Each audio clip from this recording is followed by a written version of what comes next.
A happy sewing machine is a clean sewing machine. So if you're sewing on any fabrics that are cotton, battings, fleeces, flannels, those are all fabrics that are going to really build up a lot of lint underneath this stroke plate. So start by taking the bobbin out, your needle out. Is a good time to maybe change your needle. So you can take the little screwdriver and loosen that up so you can get that needle out. I take the needle out so I don't stab myself while I'm trying to clean out everything.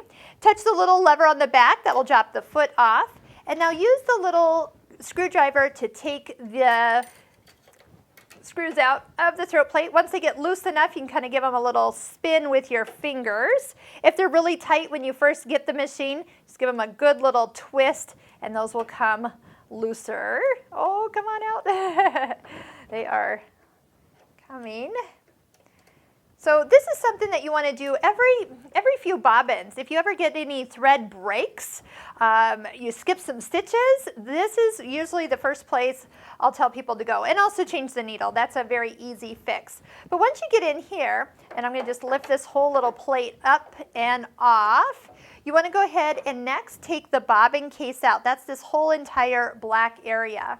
Now what's going to happen is you're going to notice lint will gather up in this little basket. And I do want to show you where you oil. So oil does not come with this machine, but you need to buy sewing machine oil that is suited for sewing machines. And what you want to do is put a little drop down in the middle and then also kind of on the edge. Check your manual where it points to have you put a little oil. This is brand new machine, so it still has a lot of oil in it, so I'm not going to add any more. But what that does is it lets everything kind of lubricate every time it takes a stitch. But definitely make sure you get everything cleaned out, all the lint. Do not blow into this, and please do not use canned air. That's going to blow more in than out. That's not good for sewing machines at all. So brushes are great. Q-tips, if you have a makeup brush, anything like that's going to be ideal for getting it all cleaned. Now here's the trick for getting it all back together. First off, this bobbin case needs to go back in correctly. So look for the little point. We're going to kind of keep that kind of pointed to the back. But the other place is, you notice there's a little heel right here, and there's a little spring right here. You can kind of see me pushing in. When you go to place this all the way back down in, it needs to sit down so it just, you can feel like it's even and balanced in the right place. It wiggles just a little bit, but that heel right there should bounce up against that spring. I'm going to turn it. So people sometimes get it in sideways and then, well, definitely doesn't work at all. So just make sure you kind of check two places. That little point's pointing back and the little heel is up against the spring.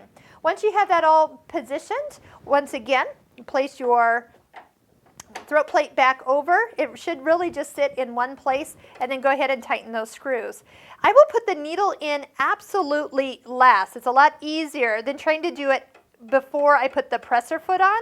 The presser foot gives me a little bit of alignment to where that needle needs to go up into the machine. So do that. That's the last thing to do.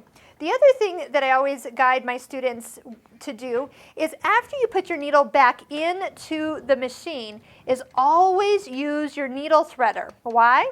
Because if you use your needle threader, it will make sure that you have, if they line up, the needle has been placed high enough into the machine. If you don't get the needle all the way up to its highest position, the needle threader will not work, which will be clue number one, not to sew with the needle too low. And, oh, that actually rhymes. That's funny. So here we go. Here comes the foot. And then if you haven't put a new needle in lately, this would be a good time to change your needles. So when do I change my needles? I change my needles as soon as I have some stitching issues, some little hiccups in my thread breaks. I'm hearing a little tick, tick, tick. Maybe I accidentally hit a pin.